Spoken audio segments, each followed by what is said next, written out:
All right. Well, thanks, everyone.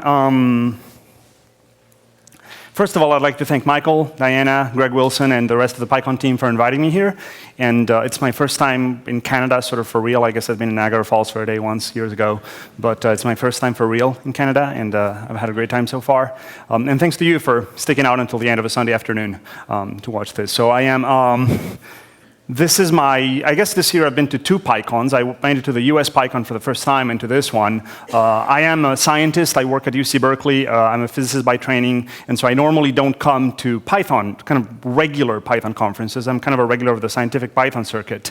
But a lot of the last 10 years of my life have been really about leading a dual life, half of which is being a scientist, and the other one is really becoming a software developer on a day-to-day basis. And that process has been extraordinarily interesting, and I've learned a lot from this community and from the open source community in particular. And in fact, I've learned a lot of lessons that now I am trying to take back to my scientific practice, because I think this is a community that actually does a lot of things related to computing in ways that are fundamentally better than how we scientists approach computing, because we're pretty dangerous animals when it comes to dealing with computers, and we have no clue what we're doing.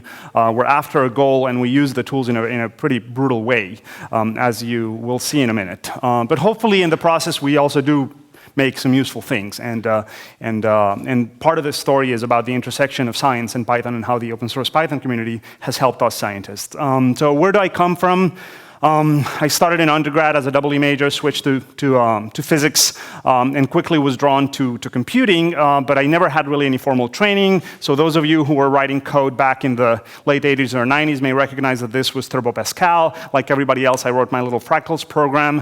To Microsoft's credit, the binary for this was compiled in the 90s, and I actually took that screenshot in May of 2011, last year, of a binary that was still sitting on my hard drive. And it's kind of amazing that Microsoft stuff runs like 20 years later with the same binaries can be executed in a VM.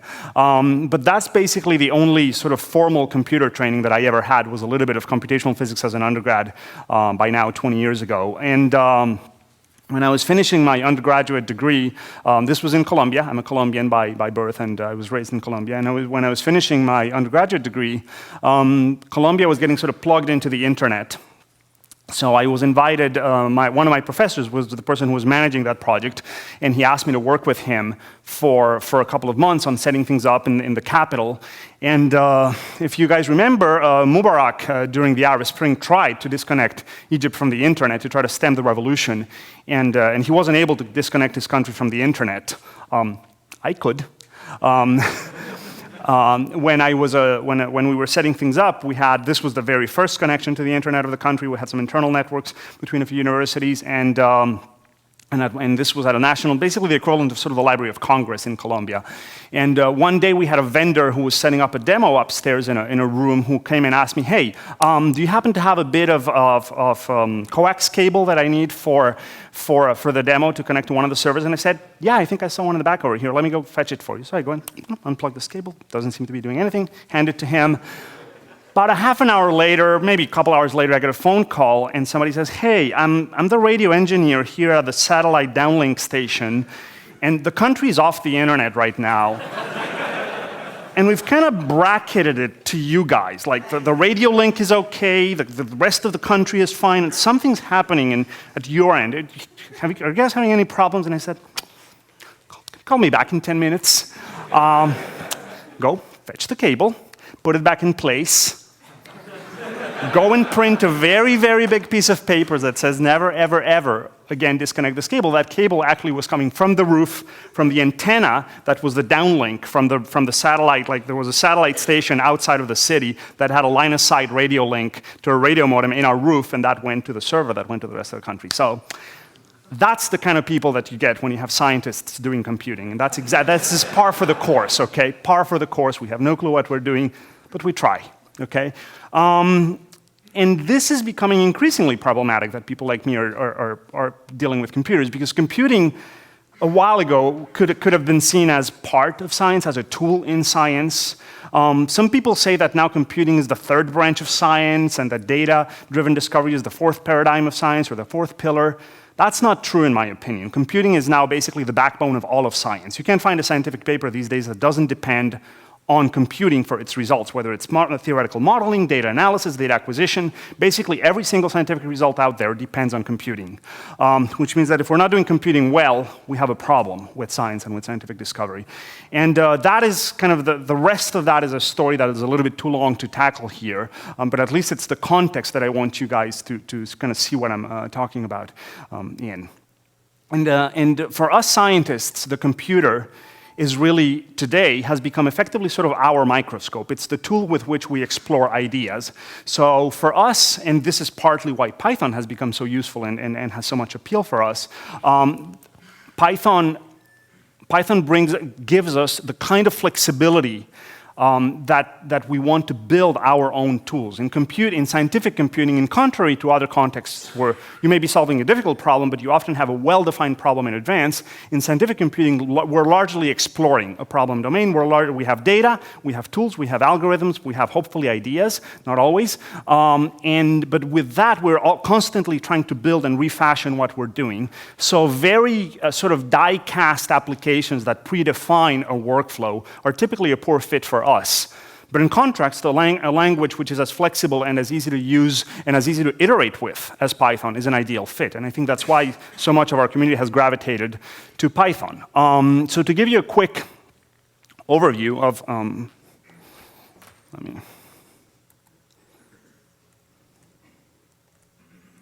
there you go. I wanted to get rid of the thing at the bottom. So to give you an idea of sort of the evolution of computing in science, at the beginning of computing in the 50s, computing was basically equivalent with scientific computing, and it was equivalent with numerical processing. Fortran was the first high-level language that was ever developed. Fortran stands for Formula Translator. It was basically a language designed to teach a computer how to implement equations. Over the years, the mathematical uses of computing evolved into higher and higher levels of abstraction.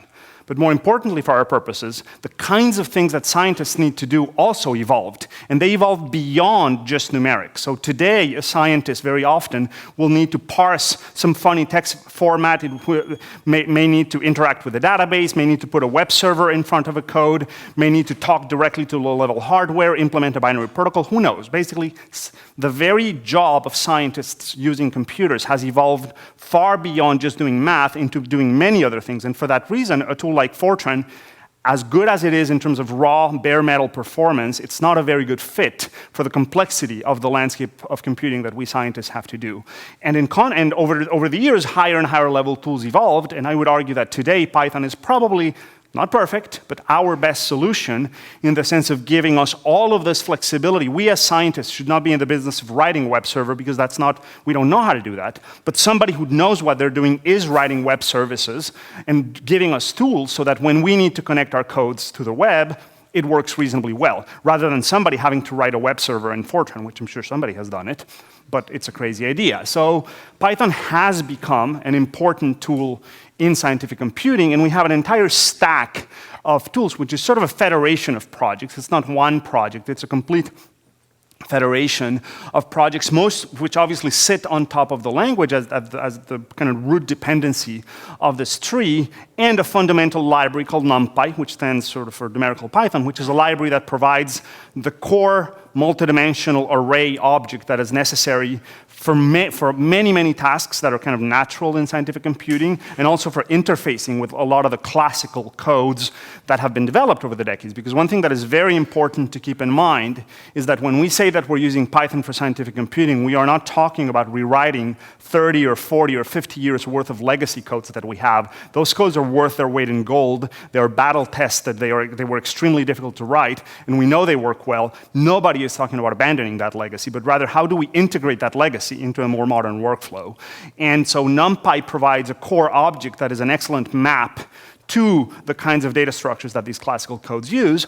And the fact that Python is such a good language at doing glue, the fact that it has a clean C API for which it's easy to bind to Fortran libraries, is one of the things that has made it so appealing for scientists. Because, for example, SciPy, which is the library that provides the bulk of numerical algorithms on top of NumPy, it has a lot of Python code, but it was born really as a wrapper on top of a lot of the legacy Fortran libraries that the numerical community had developed since the 70s, and it basically wrapped a massive amount of Fortran and put a Python interface in front of it. And that made it immediately very, very useful. And so in addition to SciPy, we have matplotlib, which is our data visualization library, the main one, not the only one, a symbolic computing package called SymPy, a higher level packages such as pandas, stats models, and scikit-learn that provide sort of statistics and machine learning. Mayavi is a tool that provides high-end 3D scientific data visualization. Scikit-image for image processing. Python for optimizing code. Statically typed code. NetworkX for graph theory. PyTables for HDF5. There was a tutorial about HDF5 yesterday morning. These are some of what I consider to be sort of the core projects of the scientific backbone. And then beyond that, there are many more.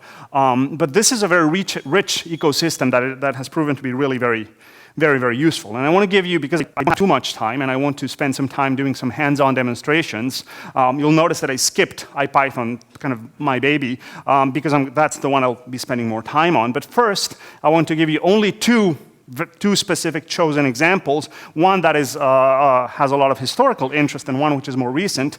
So John Hunter, who was the author of the matplotlib plotting library, that is very much the central tool that we use for most data visualization in Python, started his career as a scientist working at the pediatric neurology department at the University of Chicago, analyzing seizure data from children with epilepsy. And so these are cases of epilepsy that was resistant to drug treatment and that had to be tackled with surgery. So what they would do is they would implant a patch of electrodes on top of the brain of a child and allow the child to have seizures for a couple of weeks, so they could collect the data from the seizures and analyze that data to locate where were these seizures coming from in the brain, and then do surgery that was as minimally destructive as possible. And as you can see, this is some kind of Windows interface. This was the software that we're doing this with was some super expensive proprietary thing that required a dongle. There was only one dongle in the lab, so only one person could use it at a time. So John wanted to move away from that. At first, he tried to do it with MATLAB. That became a disaster of its own, and then he realized that also still had problems with being proprietary, not as bad as that kind of one-off tool, but still a proprietary language, and so eventually he switched over to Python, and what he discovered was that in Python there were great tools for 3D visualization. This is imaging done using a tool called VTK that allowed him to locate where the electrodes were and register with a lot of precision where the electrodes had been implanted for the surgery based on the CT scan data from the hospital.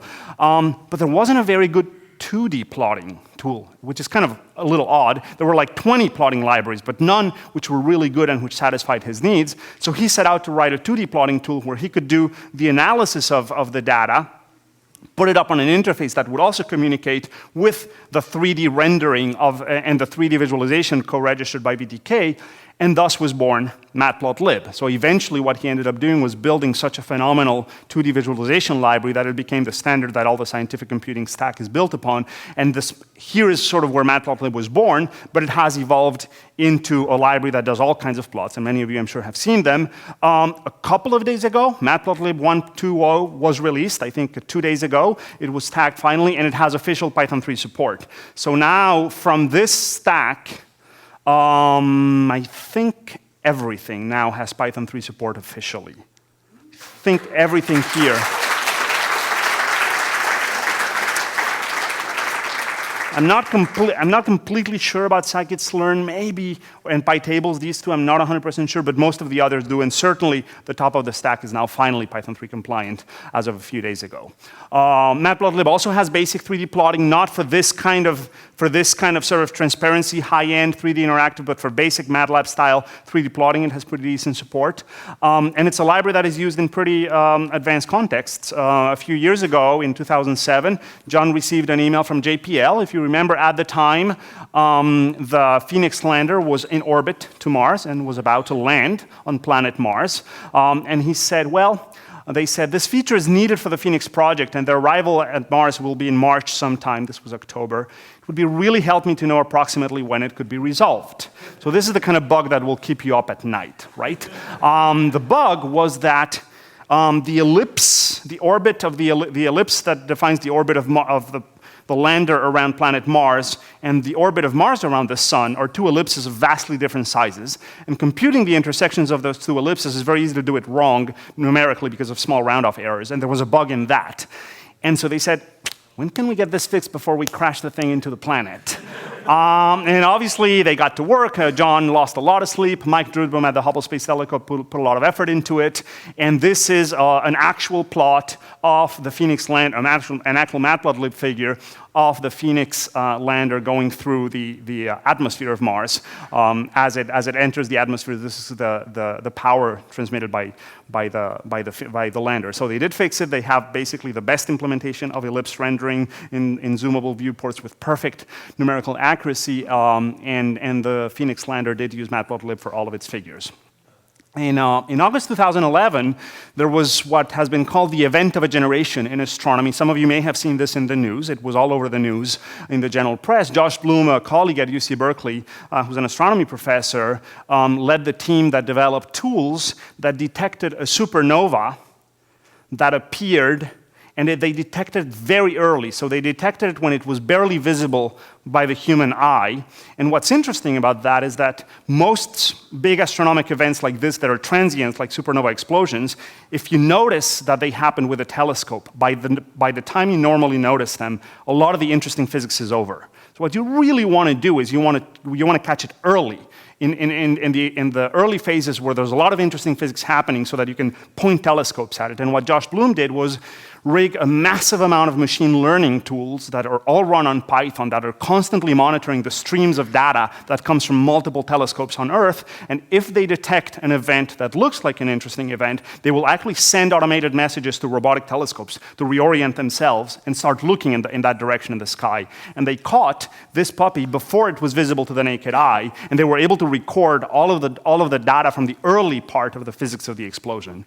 And all of this was Python powered. So these are two examples of sort of real interesting and cool science. I could go on for hours with this, but if you're interested in this kind of thing, come to the annual SciPy conferences. They're a lot of fun. So now I'm going to switch over to IPython. And who here has used IPython, just so I have an idea? Wow, preaching to the choir.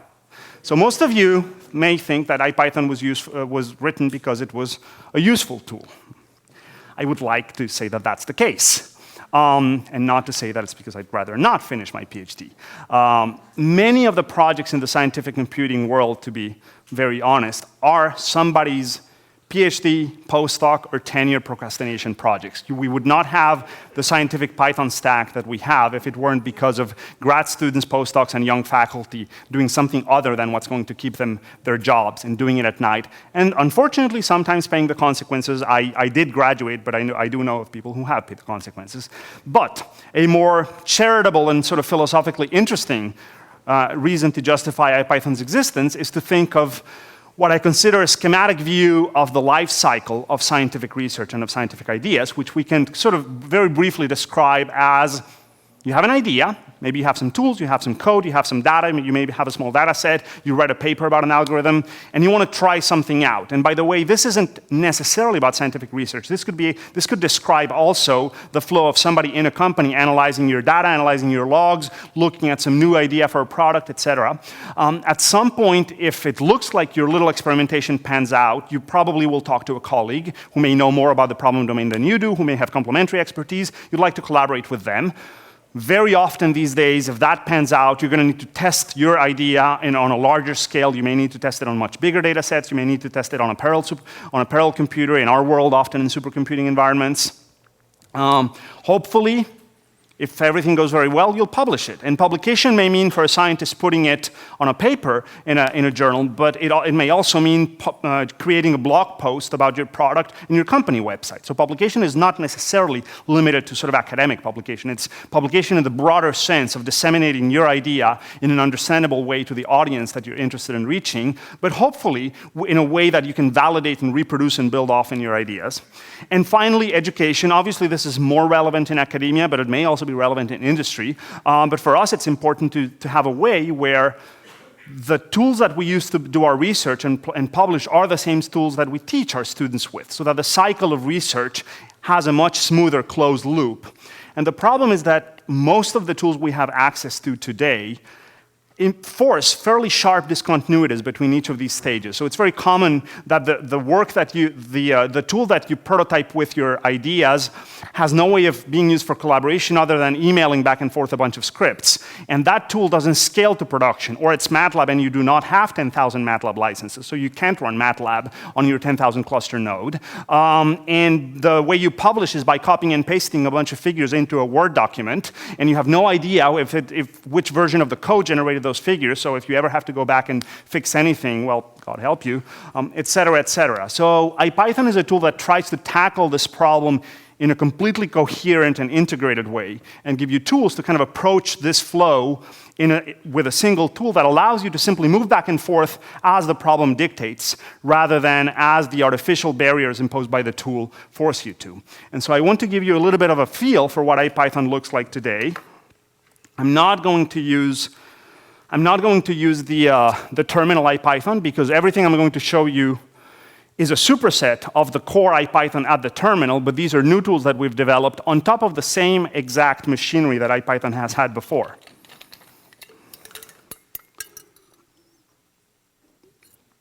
Many of you raised your hands when I asked how many people had used IPython. How many people have used the new notebook? Much fewer. Okay. And how many of you have used the Qt console? Only a handful. So those are three interfaces. The classical terminal IPython, the graphical Qt console, and the web notebook are three client interfaces that are talking to the same exact core engine. The notebook, however, exposes a lot of functionality that a modern browser permits that is not possible in the shell, and we're going to see a little bit of what that is. So if I type IPython Notebook, I will start a local web server on a certain port on my machine, and it'll present me with something like this, and I can click New Notebook here. And a notebook is something like this. It looks like a web, basically like a web document, sort of like a word processing document. But it's a document where I can people in the back reasonably see at that zoom level? Okay. So it's something that looks like a word processing document, but where you can execute arbitrary code. So you can type any arbitrary Python code, it'll execute it, it will give you the results. You can print hello PyCon Canada. And you can type more than one line, print. And you can type arbitrary blocks, and you can think of it like mini scripts. Each of these cells, we call them, is like a mini script that gets executed. You can go up and change and re-execute, so that you can basically keep on refining and iterating a cell until you're done with it. Now, if you define, they all are talking to the same exact Python process. So as you continue working, these cells are simply sending execution to the same underlying Python VM, so that variables defined in one cell are available in the other. But furthermore, whoops, I dropped my poppy. I'll deal with it later before I stab myself here with the pin. But it begins to get more interesting when we realize that a web browser can display things like images. So what we've done is we've worked with matplotlib to grab its output and embed it into these files, so that we can save as we work. We can save the results of our work, and we can also save. We can also not only put code, because obviously you could put explanations in a script. What do? You put comments, right? You put the comment marker and you put arbitrary text, human readable text. Or maybe you put a top level doc string where you dump a bunch of text. What we've done here is we've actually allowed you to put arbitrary markdown, so that in here,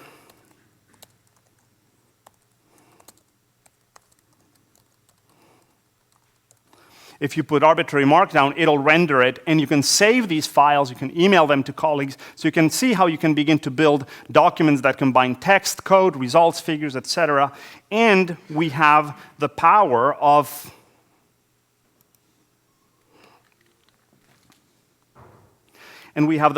pretty much of everything that a modern web browser can show. So not only can we show these kinds of things, such as simple plots that I just showed you, we can also include many other media, as I'll show you in a minute. And we've tried to really exploit what can a modern web browser do to give you access to the computational power of Python in the back end, but the rich capabilities for media display and media interaction that modern browsers have at the front end, all the while keeping this in a document format that is easy to version control and that is easy to share with colleagues, et cetera, et cetera. So everyday tasks, such as, say, pasting something from the Python tutorial works, and it works because IPython is nice in that it will take the prompts from the input and strip them out. If you try to do something that generates an error, will generate a nice syntax highlighted error message for you. Standard error is highlighted in red. If you generate a Python exception, it will be highlighted with more data than the normal Python interpreter gives you in terms of error messages. It's important to know that this is the full IPython, right? Anything you type here is going to an engine which is identical to the terminal IPython you're used to, so all of the power of IPython continues to be available here. We were talking this morning about how god-awful doing shell scripting type things is in Python, and because I really can't tolerate that kind of stuff, years ago, we added a few hacks to IPython that I've realized many people aren't aware of them, so at least I wanted to show you. This is valid in IPython. If I want to grab all the files in a directory, I can say equals exclamation, and that'll capture the output into a list. If I can ask which are the notebook files, I can say ls*.ipynb, it'll capture that. I can write a loop in Python, but I can intersperse that with exclamations that send commands out to the operating system, and we will expand Python variables into their shell form so that it's very easy to basically put all of your logic in looping. Kenneth was talking this morning about how much it's fun to write bash because eventually you get a sense of accomplishment. I personally don't get that, right? I'd rather just have it work without having to struggle for an hour to get a simple loop with a simple test, okay? So I do my loops in Python, but then when I need to call a command, I call it with exclamation, and we will expand these variables. So something like, say, call WC on all my files, but those that are notebooks, tell me that they're notebooks, and change and replace the ones that have spaces in their names. This is the kind of thing that would take me an hour to get right in bash. I mean, it's a little bit of an artificial toy task, but this is the kind of thing which is fairly common in everyday shell work. Well, I just whenever I need to do something like that, open IPython, do it in IPython, close IPython, I'm done. And it takes 3 seconds to figure that out with the power of Python to do the logic, and just calling the shell only for commands, and not trying to do any intelligence whatsoever in the shell. So, as I said, this is the real IPython. It's full IPython. Interestingly, let me get out of the... So I can show you something here. Oh, come on, where's my cursor? This is going to take a second because I haven't loaded Qt in a while. I want to drive home the point. Look at the prompt number. Okay, let me move that window to a side. So if you see the prompt number that I had on the left, that prompt number is 15, input 15. I opened the Qt console, and the Qt console is showing prompt 16.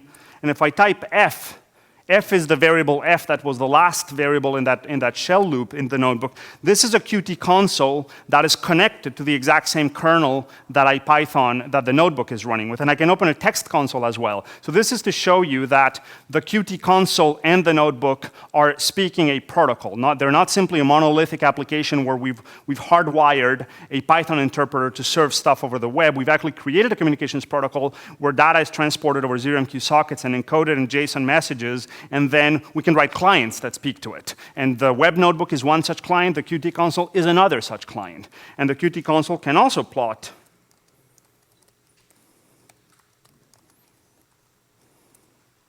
It can also show inline plots, and so you can have both your document and a console. The Qt console is something that has the feel of a terminal, but it's really geared towards scientific work. So you can do multi-line editing, it does syntax highlighting, it doesn't have the limitations of a line-oriented terminal. In the Qt console, it has the feel of a terminal where stuff scrolls up, but you can do for I, in, range, and when you open, you get graphical tooltips, print I, blah, blah, blah. And then if you go up, you can do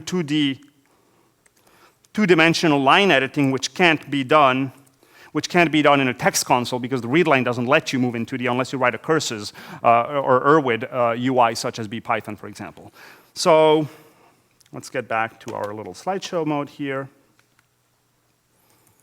And I'm going to have to quickly go back to where I was.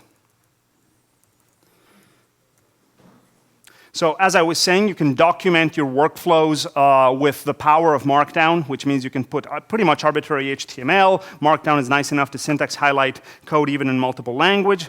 But importantly, you can also put math. So we actually bundle support for MathJax. And for those of you who are in scientific fields, MathJax is effectively an implementation of the LaTeX rendering algorithms and the LaTeX fonts in the browser client side. So any arbitrary Python LaTeX that you type will be correctly rendered for you.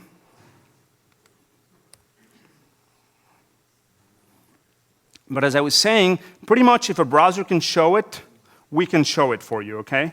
So what we've done here is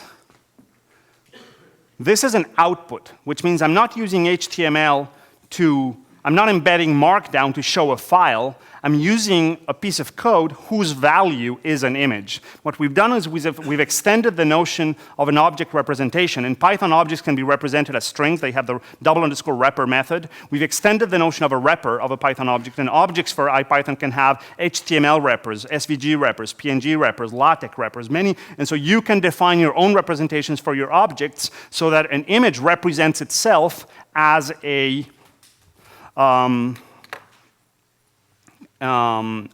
something that the browser can render. And so here, if I execute this,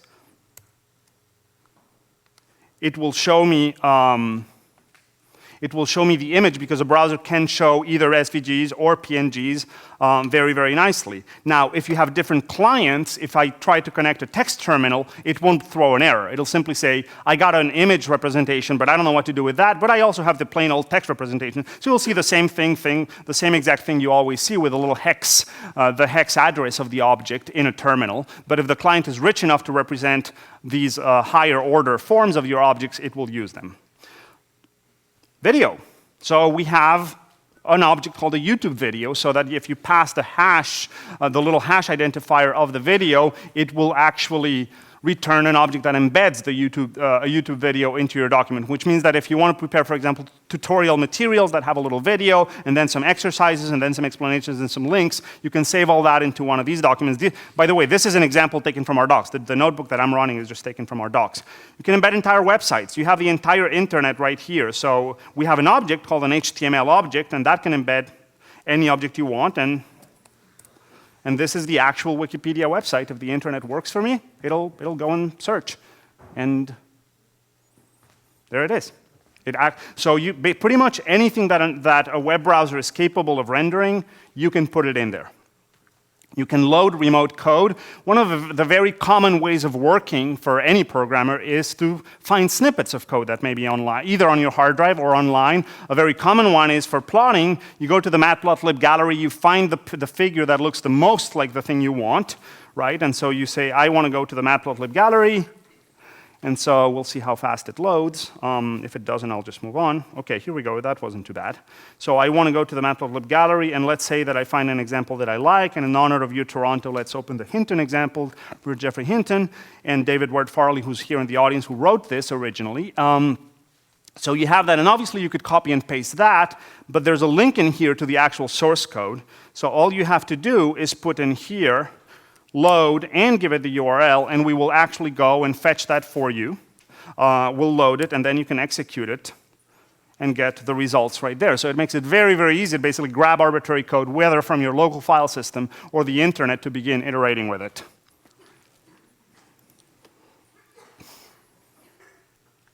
As I was saying before, we've extended the notion of an object representation to include not only text, but arbitrary things, so in particular math. Before I showed you, you could type math into the text areas and we would render it. This is a different story. Here what we're saying is the output of this computation is a mathematical object, or at least a LaTeX representation of a mathematical object. In this case, it's LaTeX that was typed by hand. These were Maxwell's equations. I'm a physicist after all, so we have to have some physics equations in here.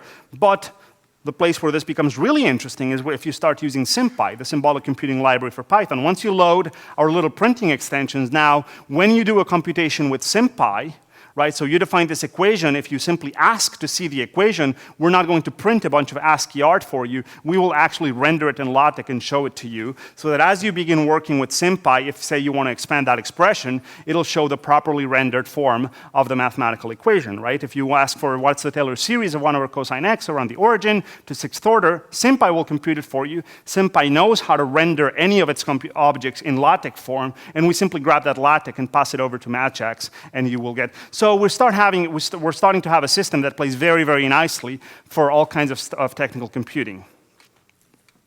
Now, I love Python, and I'm obviously quite the evangelist for the language, but Python is not the end-all be-all of computing, and it's certainly not the end-all be-all of scientific computing, in particular of statistical data analysis. In the statistics world, there's a tool out there called R that a few people seem to like, and so we want to be nice to those people. So what we've done, courtesy of Jonathan Taylor, a professor of statistics at Stanford, who has to teach with R, so he added support so that IPython can talk directly to an R engine. So let's imagine that you have a little bit of code, of data, that you want to analyze. In this case, it's a toy problem. I have x and y, which I can plot in matplotlib, and I get these numbers. And let's imagine that I wanted to analyze that data set, which can be done, obviously, in Python, but for some reason, I would like to do it with R. Maybe because I'm teaching R, or I already know how to do it in R. So what you can do is you can say $R, and when you type $%, these are things called cell magics. What you're telling the Python interpreter is, well, the IPython virtual machine really is, the rest of this block of code is not Python.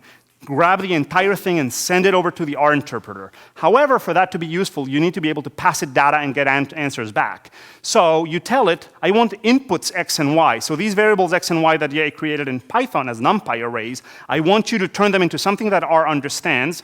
Let R run whatever it wants to run, and when it finishes, it will produce a variable xy coef that I want back as a Python variable because I want to continue working. I just need R to do one bit of work for me, give it my data, do the work, and I need this thing back when it's done so I can continue working. So as I run that code, what happens is we capture the output of R. This is what R prints when you run a linear fit on y as a function of s. It prints summary statistics. The plotting call produces figures in R, and we capture the figures.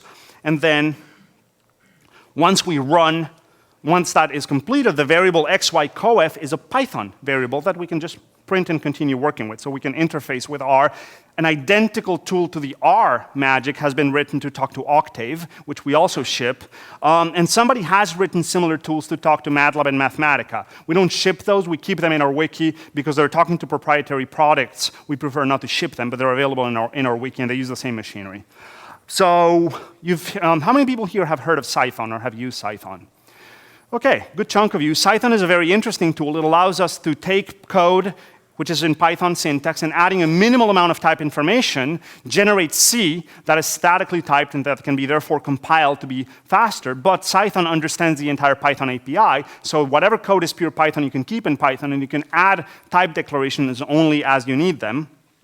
So let's imagine that this is taken from their tutorial. This is a typical case of a function that is very simple to write. This is a numerical integrator that takes a function and integrates it between 2 points.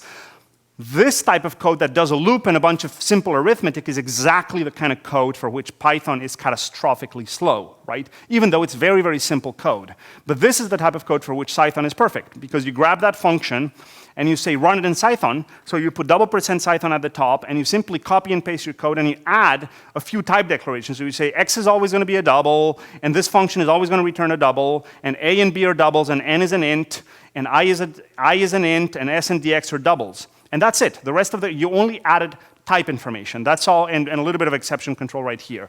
That's all you had to do, and then if you run both versions, I need to scroll so you guys can see.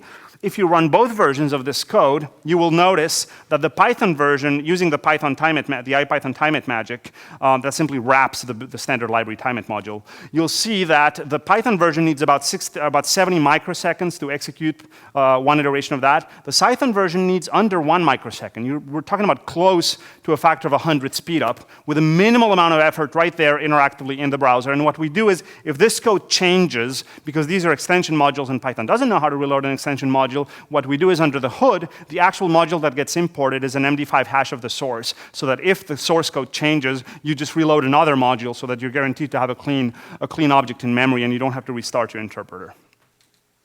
So this gives us kind of an idea of, and we have many more demos in the project. This gives you an idea of some of the basic kinds of things we can do. Now, newer features we're adding are things like interacting for real with modern JavaScript libraries. So let me show you something that is kind of neat. This is very new. So NetworkX is one of these libraries that I talked to you before that is used for graph theory. And so if you're doing social media, if you're looking at Twitter data, whatever, you're probably working with graphs. And NetworkX is a very nice library, mostly for graph analysis. It has basic visualization. The main purpose of NetworkX is graph analysis. And so if you want to draw, for example, I generated a random graph and I ask it to draw it with a spring layout, it'll give me a picture. It's a static picture. But I'm sure many of you have seen these very nice visualizations that the New York Times does with D3. D3 is a library out of Stanford. Well, we have an extension called D3 Graph now. And so if I now load, simply display the same object after having loaded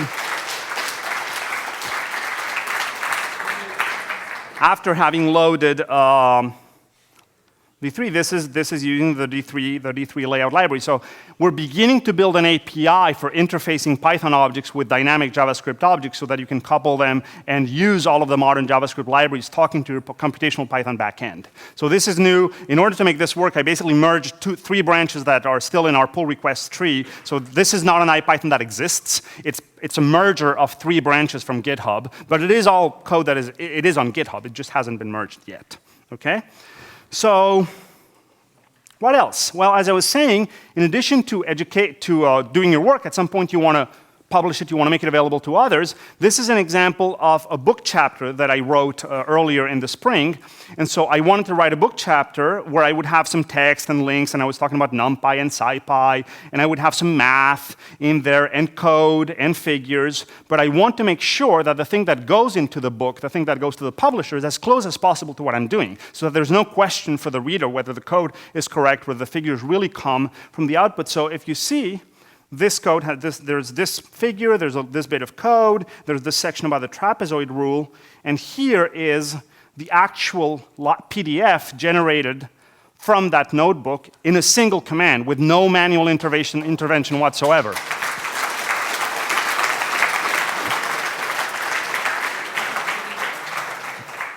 So this is one command: take the notebook, produce the LaTeX, run PDF LaTeX on it, don't touch it. Okay? And so you actually have something where you have 100% guarantee that the output comes from the source. And so, since part of our mission is making these things available for everyone to use very easily, we've built a service that runs on Heroku called Nbviewer. Let me on full screen my browser so you guys see the URL. This is called nbviewer.ipython.org, and Nbviewer allows you to render any notebook that's publicly available. Okay? So you put in here an arbitrary URL or a GIST number, and if it's a notebook, we'll render it. So what that allows you to do is, let me show you, for example. This is a notebook that is available online. It'll take a second. This is a notebook that Jake Vanderplas, an astronomer at U Washington, wrote recently to take an arbitrary matplotlib figure and make it look like an XKCD plot. Okay? It's very cool. So this is you start with a plot like this, and you turn it into this by calling a function that he wrote called xkcdphi. Okay? This is the rendering. This is the code. This is the rendering of the notebook on the notebook viewer. This is his blog post about it. And so as you see, the blog post and the notebook that I was just rendering are the exact same thing, because you can grab a notebook and turn it into a blog post again with one command. Instead of emitting LaTeX for a paper for a publisher, you emit HTML that you can put into Blogger, into Octopress, or whatever it is. I have a colleague at the Department of Defense who's writing a whole book on signal processing, and the book is a collection of IPython notebooks, which means the book will be a fully executable book that has a fair amount of math, and it has code, and it has figures, etc. The book is available as a repository on GitHub. So the book is a repository of IPython notebooks. You can render any one of them by pointing the URL to Nbviewer, and he's posting them successively as blog posts. But we're still working off of real code, real executable, no copy pasting, no hoping that the author did have a make file that kept the scripts in sync with whatever ended up on O'Reilly, whatever.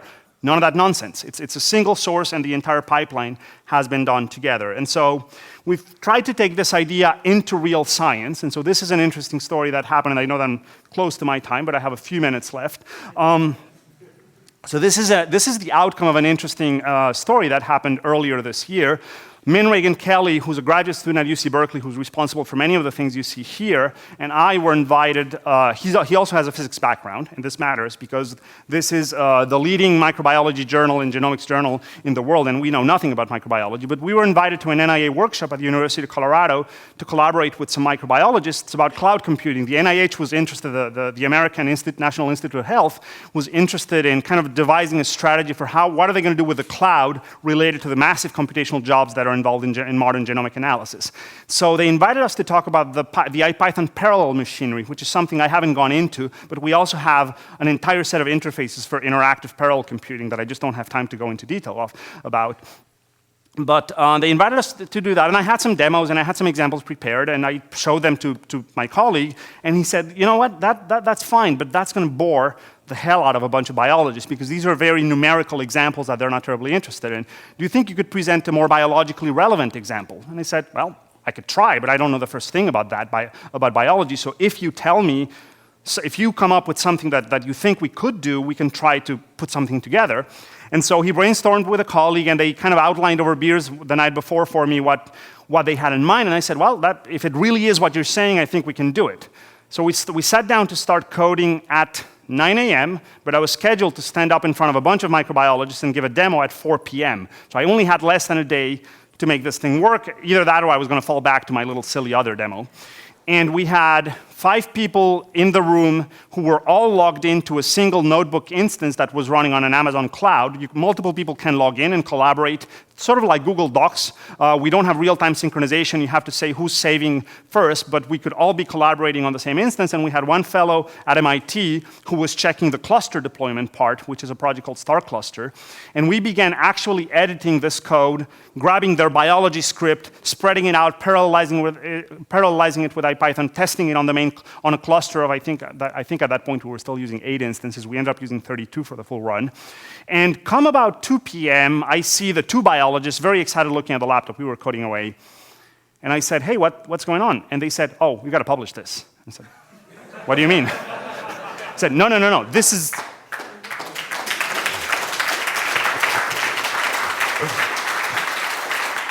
This is biologically really, really interesting. Let me call the editor of the ISME journal, which, as I said, is the leading journal in that field. It's a Nature journal. Let me call the editor to see if they accept a rapid communication that we can submit quickly for review. And by the end of next day, when we got on the plane leaving the workshop, the paper was drafted sort of at the 80% level. We submitted it a week later. By that time, we had done a full run to collect the full statistics. The run on Amazon had used 32 of the big nodes running for 24 hours, so it would have been about a month of serial time, which means we finished the code, we wrote the paper, and we submitted the paper in 7 days, whereas the serial run would have taken about a month to complete. These things don't happen to me. I mean, I'm the kind of person who... I like telling the story because this stuff just doesn't happen to me. My normal life is spend years, 7 reviews, 3 journals, and you barely get the paper out, right? In this case, the paper is now actually out, but one thing we did was not only get it written up and published, but we actually made it fully reproducible. So the companion to the paper is a simple website, chime.org. That's the library that does the genomics that these guys wrote. So on the Chime website, we put a page that has the notebooks that you can download if you want to run our analysis. But if you really want to reproduce the full analysis, here's the config file for the Star Cluster project, which is a project out of MIT that lets you spin up an Amazon cluster with your own parameters. So what we did was we made the specific Amazon machine image that has all of our code and data is available publicly. So anyone who wants to actually replicate the paper, all they have to do is copy and paste this config. What they have to do is they have to put their own Amazon key so that you have to pay for the execution of the code.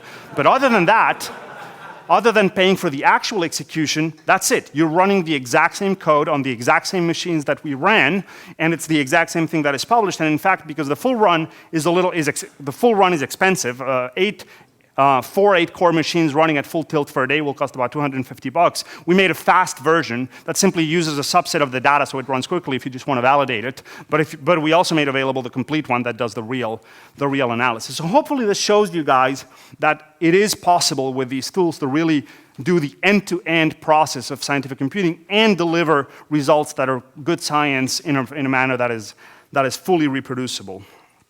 So this has been our motivation for this. The way it's built is basically on top of 2 pillars.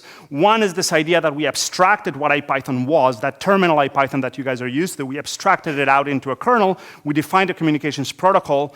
We implemented that protocol using 0MQ, and now we build clients that speak that protocol. And number 2, we defined a way of capturing those interactions into a format. The messages are always JSON payloads, so we built a format which itself is also JSON. So the notebook files are JSON files, which are deliberately written in a way that makes them as version control friendly as we can make them, so that they're nice and happy on Git and on GitHub. And very importantly, they're not Python specific. So even though we built it for Python, you can have notebooks where the entire notebook actually represents computations in R or in Julia or in other tools. Because we want this to be an open format for the sharing of computational work at large, whether it happens to be done in Python or using other languages. And by documenting these protocols and formats, we're seeing the growth of an ecosystem around these tools. I'm going to go quickly now because time is running out. Am I 5 minutes over or under? Over.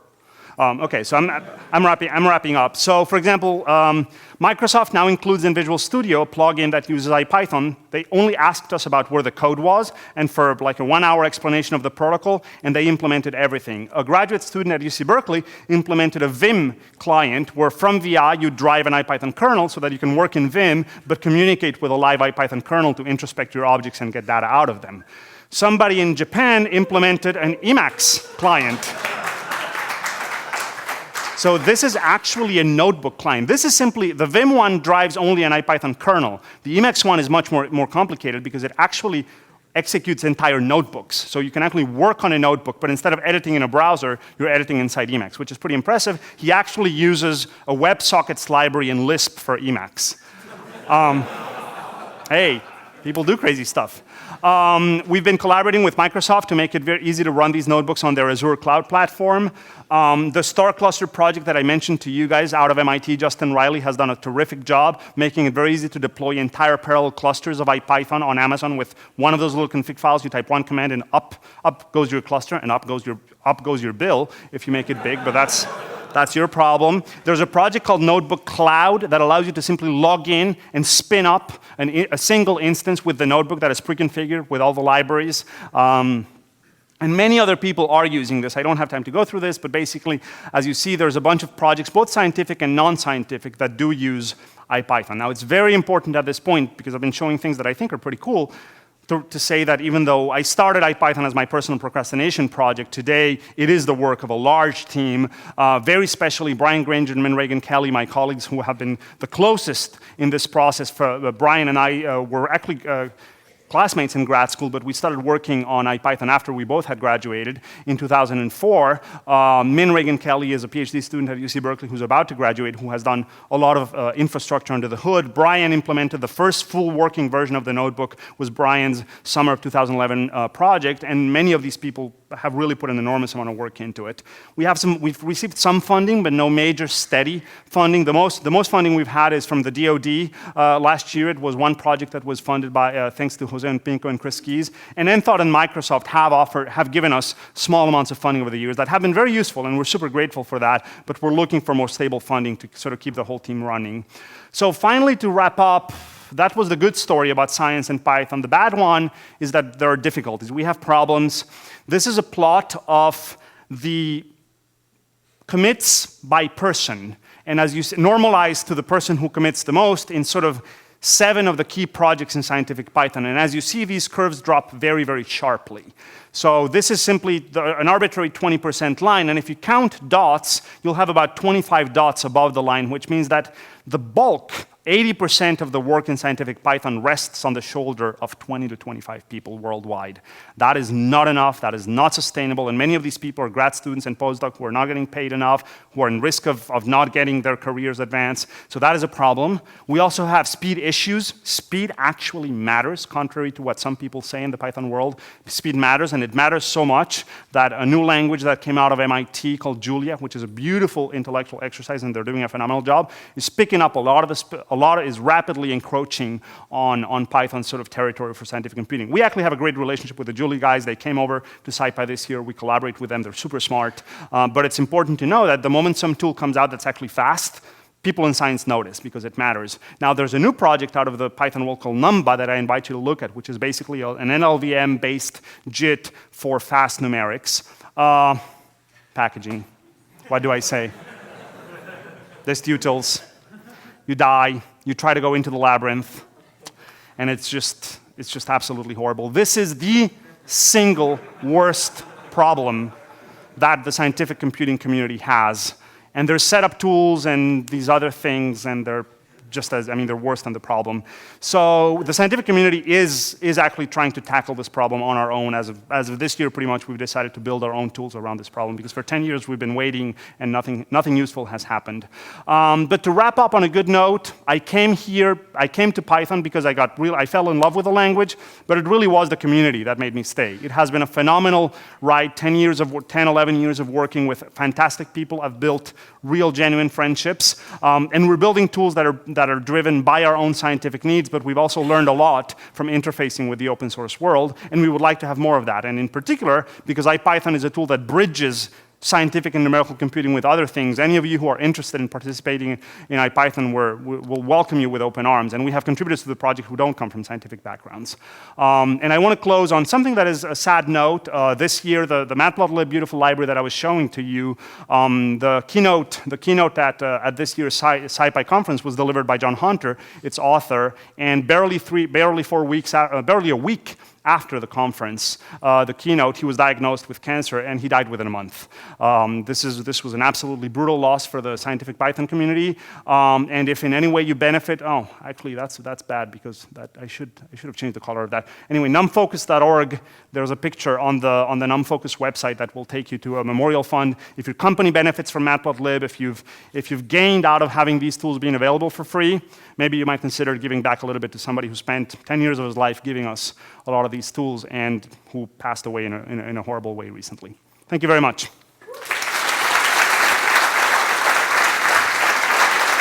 Yes. So how much of that works on Windows? Does the Qt thing work on Windows, or? Everything works on Windows. All of it works on Windows, and it's been tested on Windows. On Windows, we have frequent problems, but we've finally begun to understand where they come from. And because this week we had a user who basically just did a crazy amount of debugging on Windows and realized it was this thing called Sophos, some kind of antivirus crap that runs on Windows, that was killing the network traffic, killing all of our network traffic, and restarting itself every 30 seconds. So there was no way for the notebook to run. The implementation runs on Windows, but some of the super aggressive antivirus software can cause problems. Now this week, somebody actually posted how to configure Sophos so it wouldn't cause that problem. So we're beginning to get a handle on the Windows problems. But by default, it does work on Windows. The test suite passes on Windows. It's fully tested on Windows.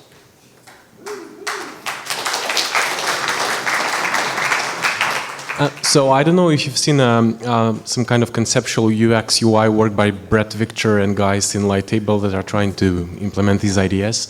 But my question would be, do you see any of these ideas making its way to IPython, or it's not? What kind of interactivity or new user experiences you see coming to IPython in future years? Thank you. So with the JavaScript integration that we're starting to have, our focus isn't so much the immediate visualization change by change. I prefer the atomic level of a cell for execution. I personally find that a little bit easier to get a handle on. But we do have things like, I don't know if you're familiar with the online Python tutor. Who here has seen the online Python tutor? So it's a really cool tool that does things along those lines where it visualizes the execution of Python code.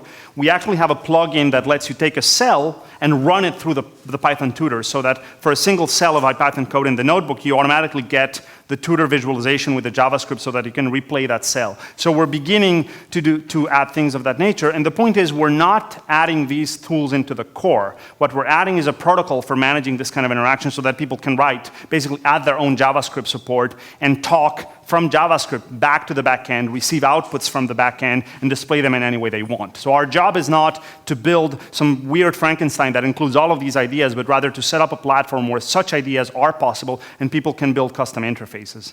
And in that regard, it's important to note that the notebook, this kind of document model where you have code, cell, code, output, is only one way of presenting it. The underlying JavaScript libraries are designed so that if you have a problem where you would want to present your own web interface, maybe with your own widgets, and only have perhaps one cell that does something, but that only executes in place and doesn't have a full document, you can do that. The notebook view, the document view, is interesting for us because for scientific reasons, it's a useful kind of computational laboratory log type of thing. But the underlying JavaScript and the underlying web server code is designed to be reusable and presented in different interfaces. So that things like that, somebody could build something like that reusing our components and not necessarily exposing a document view.